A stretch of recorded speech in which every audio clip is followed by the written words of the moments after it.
ഭയപ്പെടുത്തുന്ന ലോകാന്തരീക്ഷത്തിൽ ഭയമന്യേ ജീവിക്കുക എല്ലാ മനുഷ്യരെ കൊണ്ടും കഴിയാത്ത ഒരു സംഗതിയാണ്.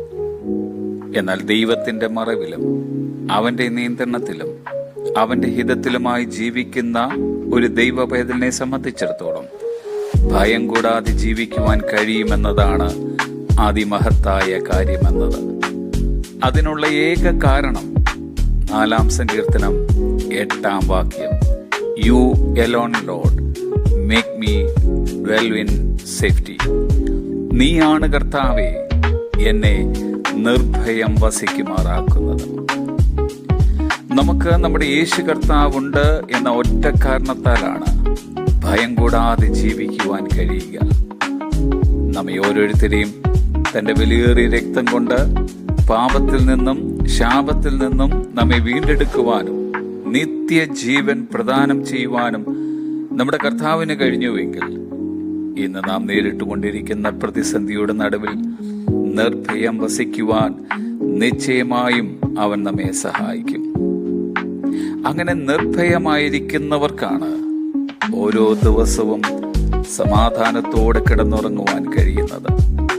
പിന്നെ നാം ഉറങ്ങി എഴുന്നേൽക്കേണ്ടിയത് കർത്താവിന്റെ രൂപം കണ്ടുകൊണ്ടായിരിക്കണം. എന്തിനാണ് അവന്റെ മുഖത്തേക്ക് പ്രഭാതത്തിൽ നാം നോക്കേണ്ടിയത്? അതവന്റെ കരുണയ്ക്കായിട്ടാണ്. തിരുവചനം പറയുന്നു, വിലാപങ്ങളുടെ പുസ്തകം 3 അധ്യായം 22 വാക്യം, അവന്റെ കരുണ തീർന്നു പോയിട്ടില്ല, അത് രാവിലെ തോറും പുതിയതാകുന്നു.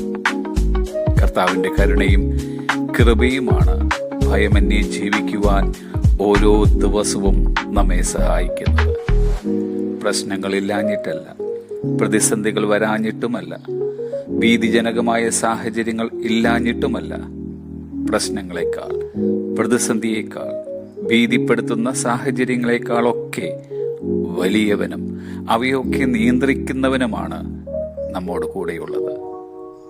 ദൂതൻ യേശുവിന്റെ അമ്മ മറിയോട് പറഞ്ഞത്, മറിയേ ഭയപ്പെടേണ്ട, നിനക്ക് ദൈവത്തിന്റെ കൃപ ലഭിച്ചു.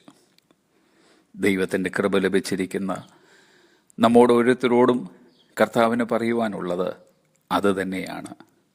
ഫിയർ നോട്ട്, ഭയപ്പെടേണ്ട. Have A blessed day.